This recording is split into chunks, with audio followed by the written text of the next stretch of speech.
Allez, en parlant de trucs rigolos et sympathiques, on va parler de la primaire de la gauche. Petit sondage dans le chat. Est-ce que vous vous lavez les dessous? Est-ce que vous puez des dessous de bras? C'est ça ma question. Point Ruffin, très important. On a besoin de rire un petit peu. Voilà, on va rire un petit peu. Alors, la primaire de la gauche. Alors, la gauche des losers. Vous avez vu la gauche des losers? Ils ont organisé leur petite conférence de presse, leur petit raout, etc. En mode, regardez, on va débouler en 2027 avec, on va appeler ça Front Populaire. Lâchez-nous avec le Front Populaire, vraiment, lâchez-nous, j'en peux plus. Bref. Attention, quand à la conf, il y en a qui ont parlé de primaire, les autres ont hurlé en mode on s'est pas mis d'accord là-dessus encore, mais c'est vrai. Oui, parce que, attention, il y a des gens. Voilà, faut pas confondre. Dans la gauche des losers, il y a une grande diversité de gens. T'as des gens, ils veulent une primaire. Genre Ruffin, etc. Gna gna gna, etc. T'as des gens, ils veulent pas de primaire. Genre Tondelier, une grosse partie du PS, etc., etc. T'as des gens, ils veulent jouer les municipales. T'as des gens, ils veulent jouer direct la présidentielle en oubliant qu'il y a des municipales et que de toute façon, on va se taper dessus pendant toutes les municipales, etc. Donc, malgré l'impression extérieure qu'on peut avoir qu'il s'agit d'un camp parfaitement uniforme de gens qui ont la même quantité d'absence de buzz, il y a tout de même des diversités qu'il faut respecter parmi ces personnes. Voilà, un petit peu d'inclusivité, s'il vous plaît. Tondelier veut pas de primaire, j'ai loupé un wagon. Bah, Tondelier, elle joue un peu double jeu là-dessus. Elle est en mode ah, une primaire, pourquoi pas. Mais je pense que Tondelier, comme tous les écolos, essaye de parier sur les municipales pour se dire au pire, on a des bons scores aux municipales et on peut se reposer là-dessus pour les présidentielles, mais en fait, le temps que les municipales soient finies, ce sera un petit peu trop tard pour faire des primaires. Donc, elle a un peu le cul entre deux chaises et elle sait pas trop, mais elle veut surtout être centrale, quoi. Quoi qu'il arrive, primaire ou pas, elle veut être la figure de ce truc-là. Son parti veut pas, c'est Jadot qui a fait une tribune. Oui, alors oui, t'as aussi des gens qui disent des trucs dans les médias et les partis qui veulent pas. Enfin bref, c'est la joie de tout ça. Enfin bref. Donc alors, je sais que c'est un article Mediapart. Je sais que c'est un article Mediapart, mais il se fout de leur gueule un petit peu. Il est un peu critique, donc ça va quand même être intéressant, ne vous inquiétez pas. Donc primaire de la gauche, chronique d'une galère annoncée. À l'invitation de Lucie Castet, des leaders de gauche se sont engagés à avoir une candidature commune en 2027 selon des modalités qui seront arrêtées en fin d'année. L'initiative, présentée comme historique, est plombée par l'absence des Insoumis, du PCF et de Place Publique, ainsi que par le manque de dynamique citoyenne visible. Bagneux dans les Hauts-de-Seine. Qu'elles semblent loin les clameurs militantes qui avaient cueilli les leaders des partis de gauche il y a un peu plus d'un an devant le siège des écologistes à Paris. Unissez-vous, ne nous trahissez pas, scandait alors la foule qui s'était réunie spontanément. Le nouveau Front Populaire venait de naître après un long huis clos entre notamment l'insoumis Manuel Bompard, le socialiste Olivier Faure, le communiste Fabien Roussel et l'écologiste Marine Tondelier. La mobilisation citoyenne ne leur avait pas vraiment laissé le choix. Bon, encore une fois, mobilisation citoyenne ou pas, les partis allaient quand même s'unir parce que mobilisation citoyenne ou pas, les gens ils savaient que globalement c'était la merde. Mercredi 2 juillet, à l'espace Léo Ferré à Bagneux, c'est peu dire que l'enthousiasme est retombé. Les mêmes protagonistes devaient se rencontrer à l'invitation de Lucie Castet, que le NFP avait désignée comme candidate à Matignon. Alors Lucie, t'es sympa. On t'avait désignée comme candidate à Matignon, pas comme porte-parole ou chef de parti ou quoi que ce soit. Hein. T'étais notre candidate à Matignon, hein, c'était génial, c'était super. Hein. De toute façon, tout le monde savait que t'allais pas être choisie par Macron. Maintenant, l'achat, tu n'as ni buzz ni légitimité, en fait. Tu as une légitimité symbolique parce que tu passes dans les médias, etc. Mais même les médias, ils t'invitent même plus. Donc, en fait, juste lâche ça. Lâche ça. Afin de réfléchir aux conditions à une candidature commune en 2027. Mais ni la France Insoumise, ni le Parti communiste français, ni Place Publique n'ont répondu présent. Sans les journalistes conviés en fin de journée, la salle aurait été bien vide. C'est vraiment en mode. Leur public, c'était quoi? C'était des journalistes parce qu'il n'y avait pas de militants globalement, il y avait personne. Quoi. Il y avait tellement personne que c'est les journalistes qui ont rempli la salle. Quoi. Dans la matinée, des associations, des syndicats et des experts ont argumenté en faveur de leviers d'union spécifiques face aux responsables politiques présentes dans un huis clos en mode mineur. Pour un militant associatif qui a participé à ces tables rondes, l'enjeu était aussi plus prosaïque. Leur redonner confiance en eux. Ah oui, leur redonner confiance en eux. Parce que tout est une question de confiance en toi. Non mais, moi, je suis désolé, moi, je veux pas qu'ils commencent à avoir la confiance, en fait. Quand ils ont trop la confiance, ils font de la merde. Regardez, Ruffin, il a eu un peu la confiance, il a dit « la France qui pue des dessous de bras !» Voilà, le problème, c'est qu'il faut pas que ces gens aient confiance. C'est le pire chose qui peut arriver. Florène, militante aux Victoires populaires, ex-primaire populaire. Rappel, hein, la primaire populaire, c'est le truc qui a été financé par Olivier Legrain pour faire baisser la candidature de Mélenchon. C'est la CIA, le bon. Mais c'est tous les mêmes! C'est toujours les mêmes, putain! Genre, franchement, vous croyez qu'on vous voit pas, s'il vous plaît? Vous croyez vraiment qu'on vous voit pas? S'y est employé en citant le nom de Zoran Mamdani. Ferme ta gueule. Si tu veux transposer la situation états-unienne à la situation française, tu es l'équivalent, Florène, là, Jean-Micheline, primaire populaire, tu es l'équivalent d'une candidate du Parti démocrate qui aurait fait campagne contre Zoran Mamdani parce qu'il était un petit peu trop de gauche et que franchement, il était un peu trop pro-palestinien. Je suis désolé, commencez pas à récupérer Zoran Mamdani, vous seriez les premiers à être en mode « Oh là là, c'était pas bien de dire globalize the intifada, il n'a pas condamné le Hamas le 7 octobre, c'est un peu un islamiste. » Genre franchement, mais fermez vos gueules sur Zoran Mamdani. Parce qu'en plus de ça, désolé, mais Zoran Mamdani, la preuve du succès des primaires, frère, il a tout son parti contre lui. Bref, du coup. Candidat qui a remporté la primaire démocrate à New York sur une ligne radicale en soulevant une dynamique populaire exemplaire. Elle a récolté une flopée d'approbation envieuse. En fait, c'est ça. C'est que des gens, ils suivent la mode. Alors du coup, ils ont vu Zoran Mamdani, c'était bien, ils se posent pas la question de si oui, sinon, etc. Globalize Intifada, peut-être, non, voilà, bon. Ils se posent pas la question, ils disent « Ah, c'est bien, la gauche, il a l'air progressiste, c'est super. » Ils se posent pas la question de s'il y avait Zoran Mamdani en France. Non, si, je suis sûr qu'il sera en mode « Il nous faudrait un Zoran Mamdani en France. » Et dès qu'ils ont un Zoran Mamdani en France, ils sont en mode Non, en fait, désolé, mais il est un petit peu bizarre et peut-être le frère musulman. Ah, mais bien sûr, Benji. Edoui Plenel, il détesterait Mamdani. Edoui Plenel en France, enfin aux États-Unis plutôt. Il y aurait Mediapart aux États-Unis. Mediapart aurait fait campagne contre Mamdani. Hein. Le militant de la primaire populaire. Montre. Euh, Rappelle, la primaire populaire, c'était quoi hein. C'était des gens, ils ont fait un sit-in devant le siège de la France Insoumise. En mode, on vous le pardonnera pas avec des petits cœurs. C'est mon second tour à qui la faute. Leur seule action militante. Mais arrête, ils vont dire qu'ils ont milité sur le terrain. Pauvre le terrain. Oh là là, bref, reprenons du coup l'article, pardon. Flopée d'approbation envieuse. Mais en matière de programme, d'adhésion populaire et enfin d'incarnation, tout reste à refaire pour cet espace. Enfin, tout reste à faire hein, pour cet espace politique qui n'a pas survécu aux dissensions sur la stratégie parlementaire, le 7 octobre, la censure. Ah bah tiens, en parlant de dissensions sur le 7 octobre, tu veux savoir ce que les gens ils disaient de Zoran Mamdani aux États-Unis? Parce que tu veux parler du 7 octobre en mode ah, il y a des dissensions sur le 7 octobre, on sait pas trop. Après, dans ma tête, moi je suis désolé, moi je comprends pas c'est quoi les dissensions sur le 7 octobre. Hein. Parce que là, on a quand même le package de tous les traîtres qui ont jeté la France insoumise sous le bus et qui ont commencé à dire on appelle à la justice, droit international, etc. Qui ont dit ah là là, c'est un petit peu le rapace de dire ça quand même. Hein. Genre parce que là, désolé, Olivier Faure, Clémentine Autain, François Ruffin avec oh là là, Rima Hassan qui nous provoque avec son café, Marine Tondelier en mode c'est débile de dire ça vraiment, franchement, il y a mieux à dire que ça, c'est vraiment débile de dire ça. Franchement, bon, Benjamin Lucas, bon, le PS quoi, genre désolé, mais leur dissension sur le 7 octobre, leur dissension sur la stratégie parlementaire, mais leur but c'est tous de lécher de lécher les bottes des sauces d'Em et de faire des trucs un petit peu tout gentils, tout mignons. Même François Ruffin, il a dit ah c'est bon, j'arrête les coups d'éclat, mais le costard et la cravate.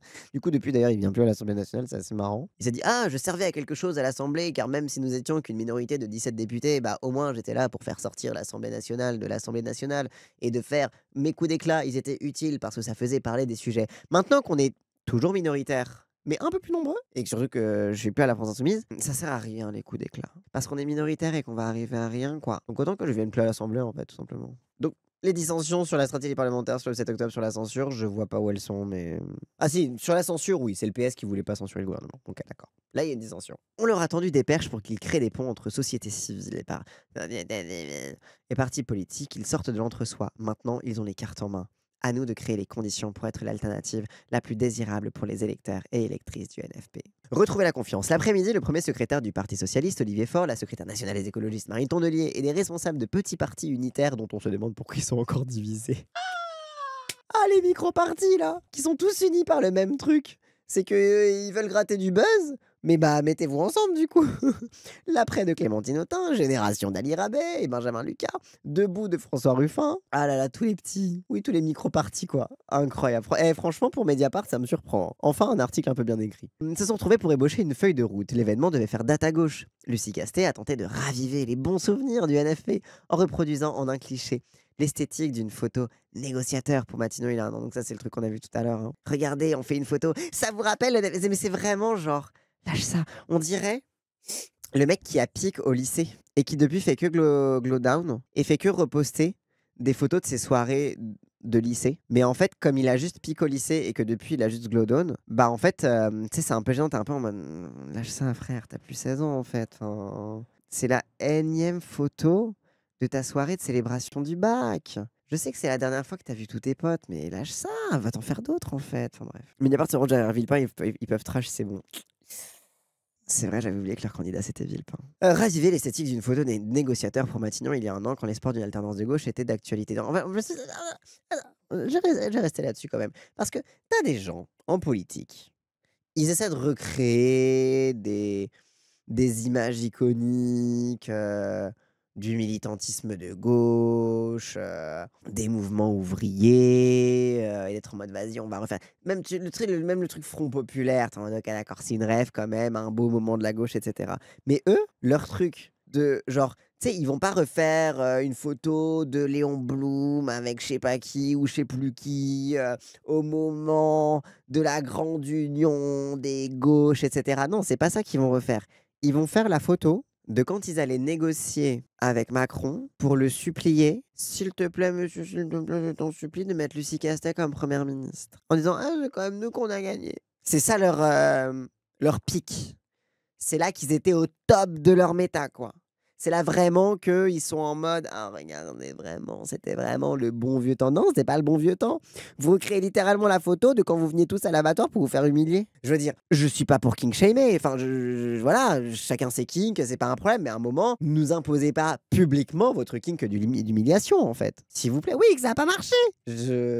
Ah là là, on a mangé des pizzas, mais bah ouais, si tu commandes à la pizzeria d'à côté, c'est bon, tu les as tes pizzas, en fait. Ah bref. Lors de la conférence de presse en fin de journée, elle a annoncé que les présentes s'engageaient effectivement à avoir une candidature commune en 2027 qui serait désignée entre mai et octobre 2026 selon des modalités qui devraient être arrêtées d'ici à la fin de l'année. Oui, parce que attention, hein, primaire ou pas primaire, on sait pas. On veut une candidature commune, voilà. Il y en a, ils veulent une primaire. Il y en a, ils veulent pas de primaire, mais ils vont trouver des modalités. Ils vont se démerder. Voilà, ils sont d'accord sur le fait qu'ils vont se démerder pour voir qui c'est qu'ils vont envoyer. C'est vraiment genre la définition même du plus petit dénominateur commun. Lors de la conférence de presse de fin d'année, elle a annoncé que les présidents s'engageaient à une candidature commune selon des modalités qui pourraient être arrêtées d'ici la fin de l'année, qui devraient être arrêtées d'ici à la fin de l'année. On est large, ça va. Vous avez 6 mois pour décider de comment vous allez désigner un candidat, en essayant de décider du coup d'un mode de désignation qui arrange les uns ou les autres en fonction de. Bref. Il n'y a pas un boulevard devant nous, mais ce chemin de crête. Je le crois atteignable, a complété Olivier Faure, insistant sur le travail programmatique qui sera enclenché prochainement sur tous les territoires à travers des conventions. Tiens, c'est marrant. Ils font des conventions pour un programme. J'imagine en consultant des gens. Ça me fait penser à un truc. Ça me fait penser à 2016. Mais c'était quoi déjà? Ah oui, c'était le Parti communiste français. Non, c'était la France insoumise. L'enjeu désormais, produire une dynamique dans le pays, résume le député Alexis Corbière, membre de l'Après. Désolé, mais cette phrase, produire une dynamique dans le pays, Dixit Corbière, membre de l'Après. Ah ouais, ta dynamique dans le pays, quoi. Le pays entier, quoi. Tu vas faire quoi? Tu vas faire des conférences sur la République ou quoi? Et sur la laïcité. Car ces rendez-vous traduit aussi en creux la difficulté des partisans d'une candidature commune à faire exister cette option. Jean-Luc Mélenchon et Raphaël Glucksmann l'ayant balayé d'un revers de main. Donc voilà, les gens qui ont un petit peu de buzz, ils ont dit flemme. Du coup, les gens qui n'ont pas de buzz, ils se sont mis ensemble en pensant qu'ils auraient plus de buzz. Le premier a décrété le NFP rompu après la non-censure de François Bayrou par le PS. Donc le second, fort de son résultat, 13,8 aux élections européennes, pense pouvoir se fédérer derrière lui sur la France insoumise. Genre désolé, mais je comprends qu'à l'échelle de la gauche, 13,8% c'était pas mal aux européennes, mais frère, 13%. C'est ça ton 13%. Genre, je veux bien qu'on dise que les européennes c'était un résultat de merde, mais dans ce cas, ça l'est pour tout le monde en fait. Là, tu te vantes de tes 13%, t'es en mode ah génial, regarde, je suis en tête à gauche, etc. Mais frère, tu représentes quoi? Donc sans LFI, devant les journalistes, les dirigeantes réunies autour de Lucie Castet ont tenté de faire bonne figure, s'évertuant à se projeter vers un avenir unitaire incertain. Plusieurs scénarios, expliqués par le politiste Rémi Lefebvre, s'affrontent sur le mode de désignation. Et le chemin menant à la primaire Gézère. Ah, la primaire Gézère. Il a un problème avec les fluides corporels, Ruffin. Entre les gens qui puent des dessous de bras, le geyser, il y a des trucs pas clairs, lui. Espéré par François Ruffin et semé d'embûches, à commencer par les partis eux-mêmes. Les embûches, c'est les partis. La veille, Fabien Roussel, secrétaire national du PCF, a publié un courrier adressé à Lucie Castet pour justifier son absence. L'heure n'est pas à faire un tour de table de potentiels candidats et candidates de gauche à l'élection présidentielle de 2027, quand tant de divisions demeurent à gauche aux élections municipales. Et là, Fabien Roussel, il a dit attends, je vais pas venir avec vous parler des élections présidentielles parce que moi je flippe déjà de perdre des municipales en fait. En plus, vous faites ça à Bagneux, qui est censée être une ville communiste. C'est quoi votre plan, quoi? Moi, je veux garder ma ville, s'il vous plaît. Genre, c'est vraiment, oh là là là. Avant de réfléchir à comment on va perdre les présidentielles, réfléchissons à comment on va perdre les municipales, quand même. Attends, chaque chose en son temps. Une tonalité que regrette Stéphane Peu, coprésident du groupe communiste à l'Assemblée nationale. J'aurais préféré que Fabien Roussel y aille. L'électorat de gauche est plus lucide sur le risque de voir l'extrême droite arriver au pouvoir dans notre pays. Je n'arrive pas à comprendre les réticences des uns et des autres à essayer de montrer la volonté qui doit être la nôtre de s'unir. Attention! En fait, moi ce que j'adore, c'est Roussel, il dit: «Oh là là, faut pas y aller tout de suite». Stéphane Peu, il dit: «Non, Roussel a tort. Il faut qu'on montre notre volonté de s'unir». Genre, il dit pas: «Il faut qu'on s'unisse». Il dit: «Je ne comprends pas les réticences à essayer de montrer la volonté qui doit être la nôtre de s'unir». C'est vraiment en mode: «Non mais attends, mais Roussel, t'es con. Le but, c'est de faire crari, on veut l'union. Tout le monde le sait. Genre, au moins, vas-y pour faire semblant, quoi». Genre, c'est littéralement ça ce qu'il dit Stéphane Peu. Ça me tabasse. Raphaël Glucksmann a pour sa part enterré l'idée de participer à une primaire en mai, taclant le caractère insincère d'une hypothétique union entre son mouvement et celui de Jean-Luc Mélenchon, ce qui est vrai, hein. Après, t'inquiète que la France Insoumise ne sera jamais dans une primaire, donc au pire t'y vas, mais la vérité, tu peux pas non plus te trimballer les boulets, quoi. Il a en revanche approuvé la plateforme de dialogue ouverte à tous les progressistes, lancée par l'eurodéputé macroniste Pascal Canfin, qui fixe une borne évidente à la gauche de cet espace, LFI. Glucksmann, il a dit: «Non, mais je veux pas être dans le même sac que LFI», alors qu'on sait très bien que LFI sera pas dans la primaire, donc en fait, ils veulent pas être dans le même sac que les losers de la gauche, parce qu'en fait, il veut être avec les losers des macronistes. Lui, c'est pas les losers de la gauche qui l'intéressent, c'est les losers de Macron. Voilà, c'est vraiment ça. C'est son peuple, quelque part. C'est vraiment son peuple. It's his people. L'essayiste a aussi présenté sa vision pour la France et obtenu le ralliement de l'ex-député Renaissance Sacha Houlié. Mais vous vous rappelez, Sacha Houlié, le mec, c'était le macroniste de gauche qui s'est dit: je vais faire un truc de gauche. Je vais dire qu'on va régulariser les étrangers, mais qu'en fonction des métiers dont on a besoin. Comme ça, je vais vraiment admettre que les étrangers, ils sont bons qu'à travailler et après, ils se cassent, quoi. Et je suis vraiment de gauche en disant ça. Nous nous appuyons sur les 9 millions de voix du NFP. Personne ne peut surplomber ça, tempère Alexis Corbière. Oh là là. Les 9 millions de voix du NFP. Grâce à qui?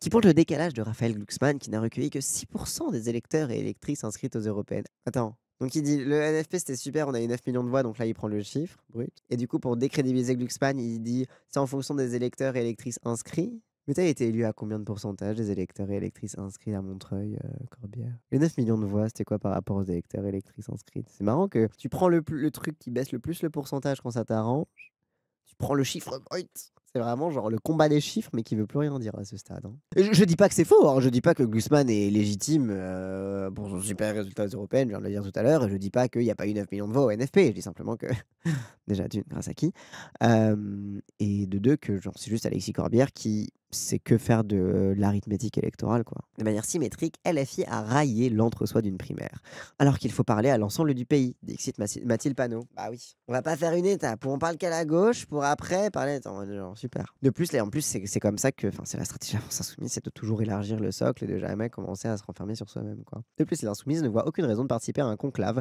dont les principaux membres disent contradictoirement que LFI est la bienvenue et qu'elle représente la pire option possible en cas de second tour à la présidentielle. Oui, il dit non, mais on veut bien des insoumis, même si c'est une machine à perdre. Ok, d'accord, mais bah, dans ce cas, vous voulez pas de nous alors? Vous voulez pas qu'on soit ensemble à discuter, vu qu'apparemment on est responsable du fait de perdre. Genre, c'est comme vous le sentez, hein, mais si vous voulez qu'on ait des mêmes chances que vous, c'est que vous admettez que des gens qui pourraient perdre soient élus. Nous, on est d'accord que le risque de cette primaire, c'est que des gens qui puissent perdre soient élus, mais c'est bien pour ça qu'on n'y participe pas. À l'instar de Marine Tondelier et d'Olivier Faure, ils tracent donc leur route des meetings pour la 6ème République en interview de Jean-Luc Mélenchon dans l'hebdomadaire Le 1 ou l'émission de RMC Les Grandes Gueules.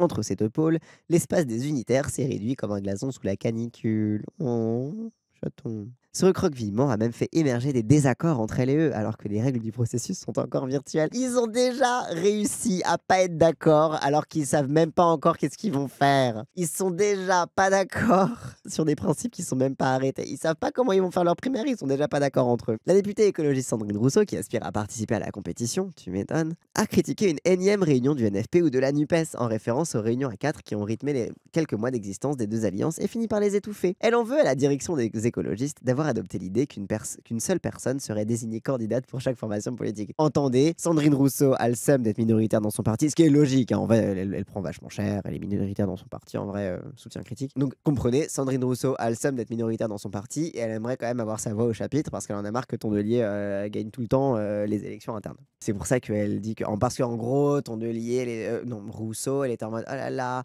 le problème des réunions du nouveau Front populaire, c'était que il n'y avait que les chefs de parti et c'était pas assez pluraliste. Non, non, c'est pas le pluralisme ton problème, c'est pas la démocratie ton problème, c'est que tu n'y étais pas. Sois honnête, s'il te plaît. Dans l'Humanité, Marine Tondelier assume de penser à sa propre candidature, même si elle renvoie cette décision collective à plus tard. Je vais me présenter, mais c'est collectivement qu'on décidera de ça. Voilà, mais en fait, parce que c'est ça, c'est que le problème, c'est que quand tu joues à ce petit jeu-là, de on va faire une primaire entre les partis et on va se présenter, mais pas trop, parce que en fait, il y a une espèce de règle de bienséance. C'est que ça la fout mal de dire que tu es candidat à la primaire. Ruffin, il avait des interviews un peu rudes quand il disait qu'il était candidat à la candidature et que machin, etc. Clémentine Autain, pareil, je suis candidate à la candidature. Et du coup, tout le monde est en mode, oui, du coup, t'es candidate à la présidentielle. Si t'es candidate à la candidature pour éventuellement faire la primaire et éventuellement. Donc t'es intéressé par la présidentielle si t'es candidate à la candidature de la. Voilà. Donc tu sais, t'as un peu un truc de. Ça la fout mal d'admettre que t'as des ambitions présidentielles. Parce que rappelle, ces gens n'ont pas d'ego. Ces gens ne travaillent que pour l'intérêt général, pour l'union de la gauche. Veulent mettre de côté les guerres d'ego. Donc, pour des raisons de bienséance, ça la fout mal d'admettre que tu veux gagner. Mais faut quand même savoir qui pourrait se positionner. Si tu fais une primaire, ce serait qui les candidats? Donc t'as des gens qui disent bah peut-être moi je pourrais être candidat, mais surtout pas, je ne dois pas trop le dire ouvertement parce que ça la fout mal de dire que je voudrais gagner quand même parce que je fais partie d'un parti et que les autres font partie d'autres partis et que moi si je gagne, bah, ça veut dire que mon parti il aura gagné quoi. Mais en fait c'est pour ça que c'est des losers qui n'ont pas de buzz. C'est que leur hypocrisie et leur petit jeu de billard à 36 000 bandes pour essayer de tuer Mélenchon repose sur le fait que aucun ne prenne le lead. Parce que t'inquiète que si les écolos prennent le lead là-dedans, les autres ils vont faire ouin ouin, le leadership écolo dans le Front populaire 2027, alors que nous l'après, on n'a pas été invités à telle réunion. Enfin, c'est ça le principe. Donc ils ont intérêt à tous être nuls à chier et pas avoir de buzz, parce que sinon, bah ça va se rediviser. Ils pourront plus faire croire qu'ils veulent l'union, parce que c'est eux qui vont faire la désunion eux-mêmes, quoi. Autant il fait du Mélenchon à pas vouloir répondre qu'elle va pour les présidentielles, mais sans buzz, ça sonne ridicule. Oui, c'est en mode pourquoi tu fais des mystères comme ça? Tout le monde s'en bat les couilles de ta candidature en fait. Genre. C'est quoi le programme en commun de leur union de second couteau? Bah écoute, alors attends, chaque chose en son temps, la dame du laxatif. Là pour l'instant, ils sont au stade de savoir s'ils sont d'accord sur le mode de décision, du mode de désignation de la primaire. Pas tout mélanger non plus, attends. Respecter les étapes. Tout en soutenant l'initiative de Lucie Castet, Sandrine Rousseau alerte sur la capacité des partis à transformer l'or en plomb.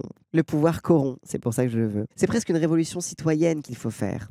On a besoin d'ouvrir les vannes en grand. Est-ce que la réunion de 4 partis dans une pièce fermée peut générer ça? Je suis d'accord qu'avec des partis de merde qui n'ont pas de buzz, mais désolé, mais c'est pas avec vos gros bras là que vous allez faire vos petites révolutions citoyennes. Hein. La révolution citoyenne, tiens, ça me rappelle un certain... Ah mais tiens, mais c'est vrai, c'est qui parle de révolution citoyenne à tout bout de champ déjà? Je crois qu'il a écrit un bouquin là-dessus et tout. Je sais plus c'est qui. J'ai envie de lire à Lucie Castet. Il faut une explosion de progressisme. Que cette primaire soit la cérémonie d'ouverture des Jeux Olympiques.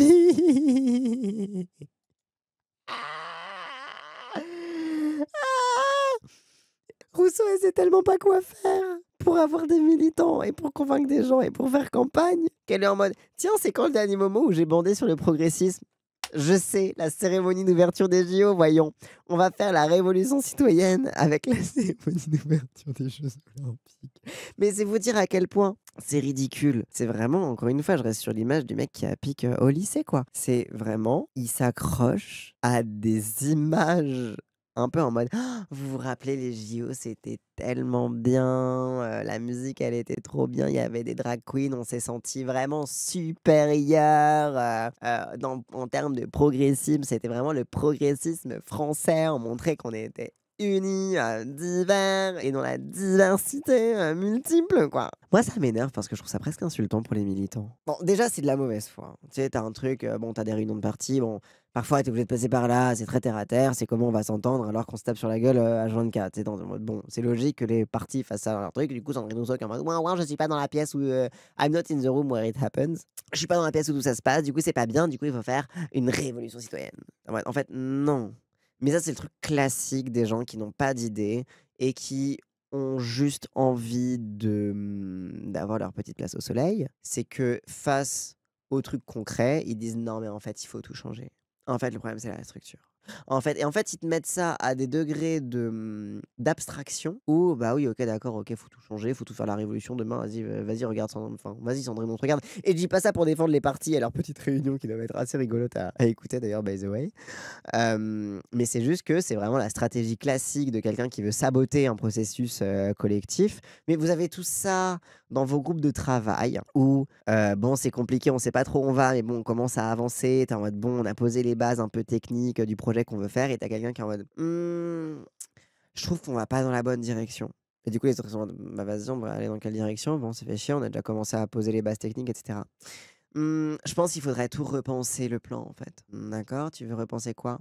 Bah, tu vois, vraiment retourner le regard pour le voir sous un point de vue plus radical. OK, d'accord, tu veux quoi? Et en fait, c'est juste une personne qui sabote le projet. Cette personne-là va saboter votre projet de groupe. Elle ne sert à rien, à part être en désaccord, mais pas savoir quoi faire, parce que c'est vous qui avez les skills, et du coup, elle sert qu'à ça. Et en fait, moi, c'est ça qui m'énerve, c'est que c'est presque insultant envers les militants. Parce que les militants, ils savent faire la révolution de façon concrète. Enfin,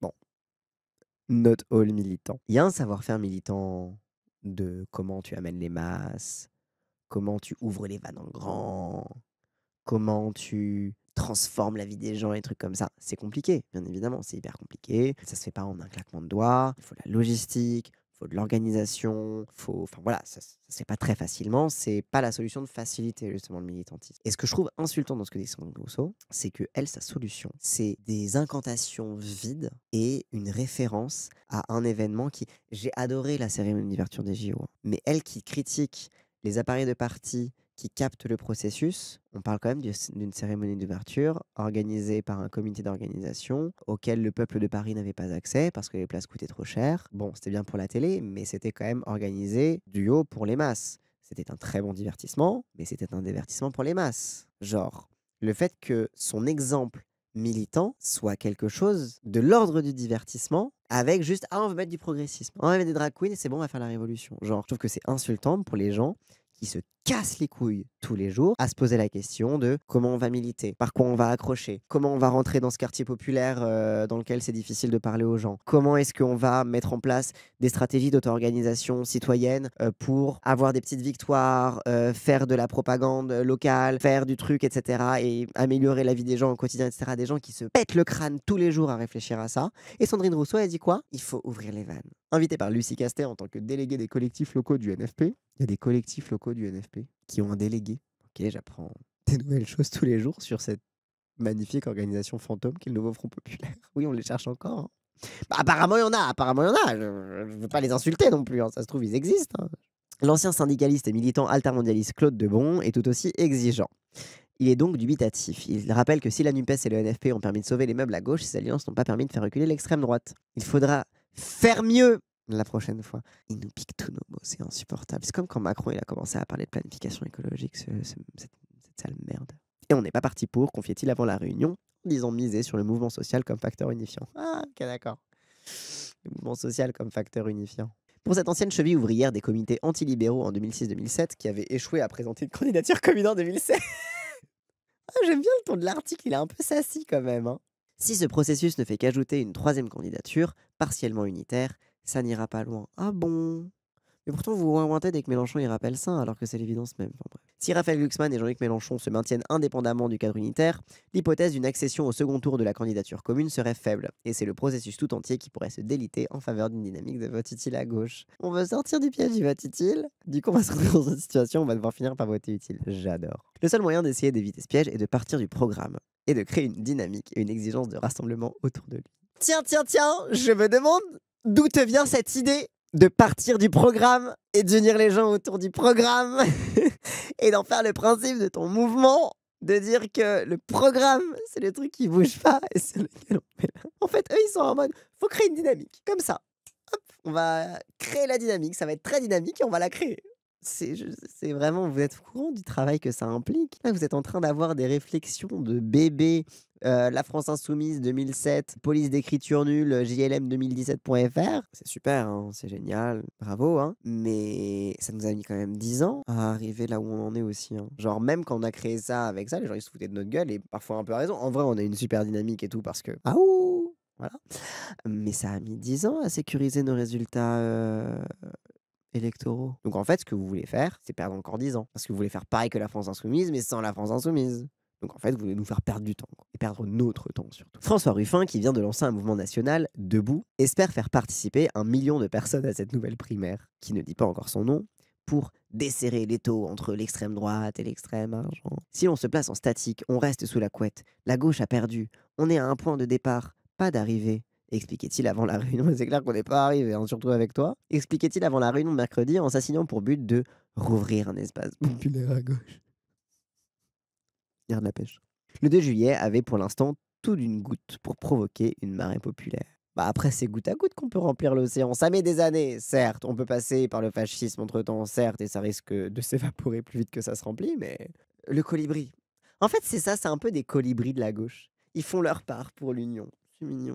Du coup, la réponse de Mélenchon, apparemment, était... Alors, du coup, attends, il y avait aussi déjà autre chose. Attends. Déjà, donc, premier rebondissement, attention, parce que là, ils ont dit oui. Parce que là, du coup, l'article, on sait pas trop ce qu'ils se sont dit, mais en gros, ils ont dit on veut une candidature ensemble. Sur le 1 million de votants. Ah oui, oui, le truc des Palambarini. 20 mai, pour Ruffin, objectif 2 à 3 millions de votants. 2 juillet, Ruffin, objectif 1 million de votants. À la vitesse avec les atomes, ils ont intérêt à l'organiser rapidement, cette primaire. Attention!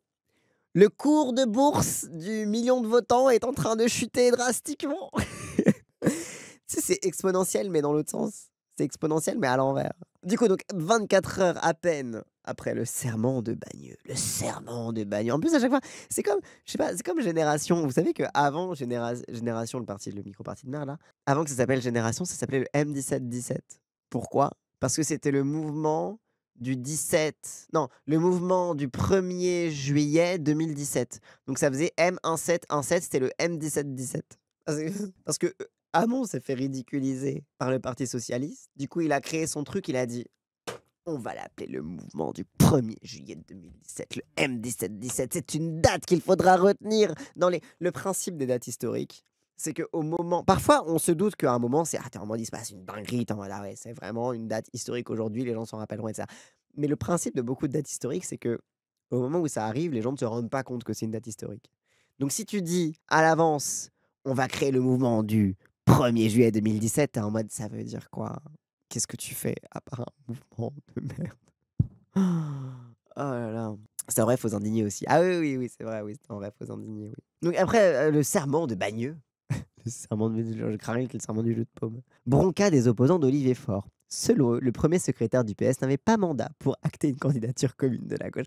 Donc même le fait de dire qu'on est d'accord pour faire une candidature commune de la gauche, le PS est en mode attends, t'avais pas de mandat pour dire ça. Donc même le moins... Parce que leur serment de Bagneux, c'est de se dire on va faire une candidature commune. C'est vraiment le minimum, tu vois. Alors c'est vraiment le truc de bon, si t'es pas d'accord là-dessus, t'es d'accord sur rien, ça sert à rien de faire ton truc Front Populaire 2027, quoi. La primaire populaire avait fait le serment de Romainville. C'est vrai, le serment de Romainville. Maintenant, tout le monde se souvient de la ville de Romainville parce que ça a été vraiment le lieu du serment de Romainville, tu vois, la primaire populaire, quoi. Donc il n'avait pas mandat pour acter une candidature commune de la gauche dans un cadre ouvert à LFI, ni toper sur un calendrier. Ça promet. Donc déclaration du TOC, texte d'orientation. C'est oui, parce que, évidemment, eux, quand ils ont leur super démocratie interne, pour faire des congrès, des trucs comme ça, même quand le congrès est fini, ils continuent de s'engueuler et de s'envoyer des fions entre eux. Donc c'est le texte d'orientation C. Il continue de s'appeler le texte d'orientation C parce que tout le monde sait exactement à quoi ça renvoie, bien évidemment. Et donc c'est bref, ça s'adresse à qui? Mais ça s'adresse à... Mais en fait, c'est une façon de peser de son poids dans le Parti socialiste pour dire à Fort, attention, t'as pas vraiment gagné ton congrès, on reste là pour te faire chier, quoi. Sans aucun mandat préalable de ces instances souveraines, CN et BN, sur son contenu. De plus, tant sur le cadre qui reste ouvert à LFI que sur le calendrier pour désigner du mode. Mais arrêtez, genre, c'est ouvert à LFI donc c'est pas bien. LFI ne viendra pas. Arrêtez, s'il vous plaît. Arrêtez de nous utiliser comme levier dans vos guéguerres de chapelle merdique pour avoir éventuellement un demi% de plus sur la liste de je sais plus qui et peut-être gratter que la virgule du 3e paragraphe sera comme tu le veux. Mais en fait, c'est pas le problème de la virgule du 3e paragraphe. C'est parce que comme ça, tu auras gagné une victoire à l'intérieur du parti et tu auras montré que t'es important. Mais oubliez-nous. Tant sur le cadre qui reste ouvert à LFI que sur le calendrier pour désigner du mode de désignation d'un décider du mode de désignation d'un candidat commun de la gauche au présidentiel en pleine campagne des municipales. C'est d'accord, on est conforme, on n'a aucun texte d'orientation voté au Congrès. Ah putain, mais ça promet le réunion de la gauche. Et du coup, elle skip la note de bloc de Mélenchon, elle est marrante là-dessus. La primaire de la gauche a déjà un contre-modèle. À New York, le mistigris des primaires de division s'est étalé au grand jour. Un cas d'école. À peine élu candidat commun dans une primaire démocrate, Zoran Mamdani, le démocrate, est déjà repeint en ultra-gauche, antisémite, wokiste et tutti quanti par ses propres camarades. Bah oui, ça sert à quoi de faire des primaires si derrière les gens ils t'insultent? On te soutient, hein, t'as gagné, mais t'es quand même un islamiste, t'es dangereux et t'es quand même un peu un terroriste, quoi. Le 11 septembre, tu te rappelles? Il a donc le malheur de voir son concurrent battu décider de se présenter quand même à l'élection. Oh bah tiens. C'est littéralement ce que je vous avais dit, hein. En mode, ah, est-ce que c'est pas la contre-exemple qu'une primaire ça peut marcher? J'étais en mode, attention, ils vont lui faire une Benoît Hamon, vous inquiétez pas, c'est le Parti démocrate. Comme l'avait fait en France Valls après son échec devant Benoît Hamon et aussi De Rugy et compagnie aux primaires présidentielles françaises de la gauche en 2016. Les unionistes, unitaires et autres émouvants clubs mondains de la gauche nous convoquaient en espérant notre absence. Oui, c'est vrai, c'est le truc de on va jusqu'à LFI, mais on espère qu'il sera pas là, vous inquiétez pas, on sera pas là. Grosse ficelle bien identifiée par les observateurs, du coup ça n'intéresse plus personne. Ni les millions d'électeurs insoumis pris pour des nigauds par cette gauche, ni pour ceux qui adhèrent à la ligne Glucksmann que cet équipé rêve de lui subtiliser. Tout le monde semble se moquer de cet épisode. Ainsi, l'appel de Lucie Castel la veille de cet événement provoque 23 retweets. Et bouh, 23 retweets. Continue de croire en tes rêves. Je suis sûr qu'un jour tu vas percer. Cette primaire est une manœuvre dont Jadot a reconnu l'avoir tentée en son temps à la présidentielle de 2017 pour faire porter le mistigris de la division à LFI, a-t-il reconnu. Mais ça n'a pas marché, a-t-il rappelé.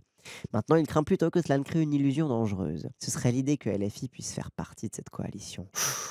Attention, parce que même dans leur petit truc de on invite LFI pour bien pointer du doigt qu'ils vont être qu'ils vont pas vouloir, etc. Bah du coup, ça sous-entend que LFI fait partie de la gauche républicaine. Et c'est littéralement, mais c'est là-dessus que Glucksmann a raison, et toute l'aile droite aussi du Parti socialiste a raison de dire on n'est pas pour une primaire jusqu'à LFI, etc. Parce qu'ils savent très très bien que c'est valider l'appartenance à la France insoumise au camp de la gauche respectable. Tous leurs efforts pour l'en dégager sont contredits par leur propre... ils sont contradictoires, quoi. Ils savent pas où ils habitent. Bon, ça se saurait s'ils avaient la moindre colonne vertébrale. Et même pire, que LFI puisse gagner la primaire et avoir comme candidat commun, d'avoir le candidat commun à son issue. Supposons que ce soit le cas. Quelqu'un peut-il croire que Jadot, Meyer Rossignol, Carole Delga et Jérôme Gage et toute la droite du PS et des Verts se rangeraient derrière la candidature de LFI? Bien sûr que non. Aussitôt, tous ces gens s'enfuiraient avec 1000 mauvaises paroles et la campagne serait immédiatement ruinée pour la malheureuse candidature commune. Ces gens font tout cela dans l'unique but de contourner LFI et les engagements programmatiques que cela implique. Leur dénominateur commun, pas de LFI. La preuve avec la nomination de Lucie Castet. À peine étions-nous vainqueurs de la législative de 2024 que Olivier Faure klaxonnait « Pas Mélenchon !» Pourquoi? Pas d'explication de l'homme qui avait pourtant annoncé le Premier ministre viendra du groupe le plus nombreux à l'Assemblée. Et quand LFI proposa 4 autres noms, ce fut le refus d'en parler.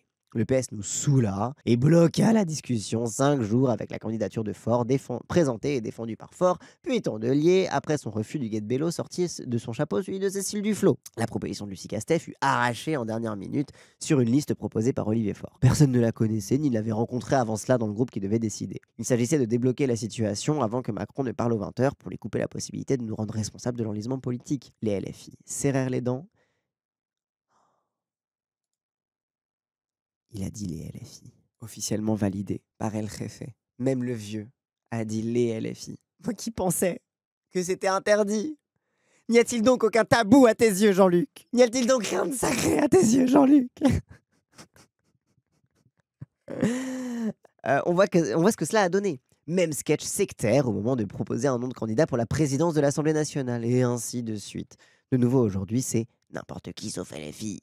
Ainsi, Tondelier a commencé immédiatement avec son rejet public de ma candidature, que je ne propose pas. Mais c'est vraiment... On veut pas de Mélenchon, mais tant mieux, je voulais pas de toi. Genre vraiment, c'est... Rejet public de ma candidature, la pire au second tour, répète-t-elle, forte de son immense expérience des campagnes présidentielles et de ses scores à 5%. La presse Bolloré et consorts s'est empêchée de rediffuser. Certes, cette unitaire a réussi à faire oublier son refus de la liste commune aux européennes. C'était notre décision de le laisser croire. La hype médiatique dont elle a... La hype Hein, comme disent les jeunes, la hype médiatique. Ah, je suis trop heureux que Mélenchon dise la hype médiatique. La hype médiatique dont elle a disposé ensuite fit nos affaires. Tu sais, franchement, voilà, Mélenchon, depuis qu'il a visité les États-Unis et qu'il a soutenu Zoran Mamdani, il met de plus en plus d'anglicisme, hein.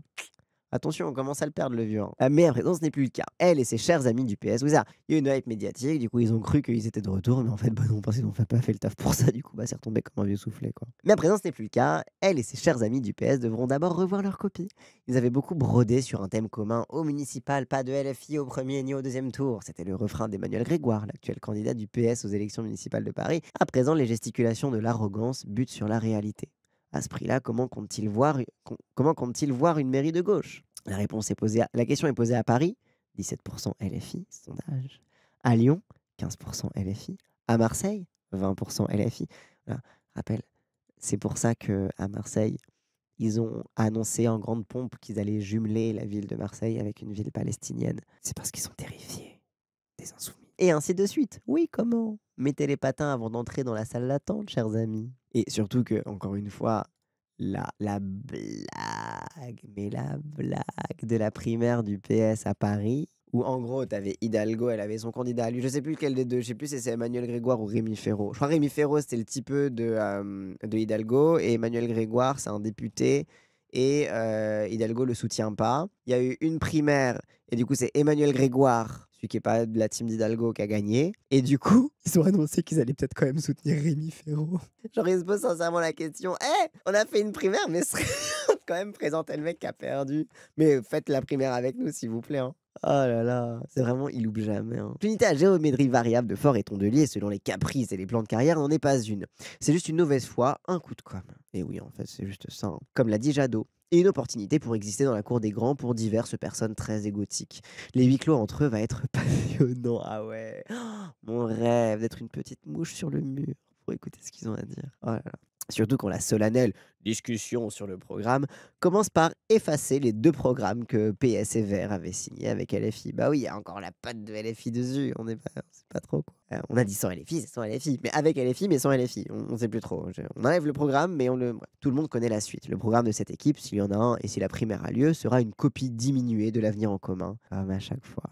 Aïe aïe aïe. Pour le reste, la liste des pré-candidats à cette primaire fait autant envie que la guerre des Théo au congrès du PS. Aïe aïe. La guerre des Théo. Oh là là. Le décor, j'adore parce qu'il utilise vraiment le jargon du PS pour dire les Théo. Oh là là. C'est quoi encore ça? Qu'est-ce que ça veut dire encore? C'est quoi le wording? Le décor n'est même pas planté encore, mais nous avons déjà la foule pour y jouer un rôle. 3 candidatures ELV, l'officiel plus Rousseau et Piolle, à quoi il faut ajouter Olivier Faure, Jérôme Guedj, Autain, Ruffin et Ségolène Royal, la seule qui sache de quoi il s'agit. C'est un secret de polichinelle que la droite de la gauche finira en rang serré derrière Glucksmann, si un seul de ces noms l'emporte.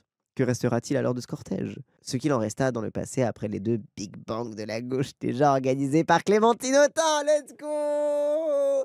Merci, il a mis la balle! Qui se rappelle des Big Bang de la gauche? Merci, putain. En fait, c'est ça. Moi, mon grand plaisir du fait que ces gens soient partis, c'est qu'on peut enfin se foutre de la gueule de leur pathétique tentative de... On disait rien parce qu'on était un peu polis. On était en mode, vas-y, on est encore ensemble, reviens à la maison, c'est pas grave. On est pardonneurs. Mais là, c'est bon, on peut taper sur eux et dire c'est vraiment ridicule ton Big Bang de merde. C'est quoi le Big Bang de Clémentine Autain? Tu ne sais pas c'est quoi le Big Bang de Clémentine Autain? Bah globalement, elle attendait la fin des européennes pour programmer un tweet à 20h03 pour dire l'échec aux européennes nous montre qu'il faut vraiment un nouveau départ de la gauche, et elle présentait son groupuscule à elle, enfin son espèce de plateforme à elle, le Big Bang de la gauche, pour relancer la dynamique à gauche. Après, voilà, donc grâce à elle, on allait relancer la dynamique à gauche après l'échec programmé des européennes. Elle nous a fait ça 2 fois, à chaque fois. En fait, à chaque fois après les européennes, elle crée un petit groupuscule pour préparer les présidentielles. C'était l'avenir de l'après. Oui, c'est ça. En 2019, c'était le Big Bang de la gauche. L'après, en vrai, le truc l'après, etc., c'était déjà ça. Après les 2 Big Bang de la gauche déjà organisés par Clémentine Autain dans le passé. Des assises des comités anti-libéraux et de son candidat José Bové en 2007. De la primaire populaire et de sa candidature Taubira. La vie est ailleurs. Très bonne conclusion. Toujours un plaisir de voir le vieux bien salé comme il faut. Ah là là.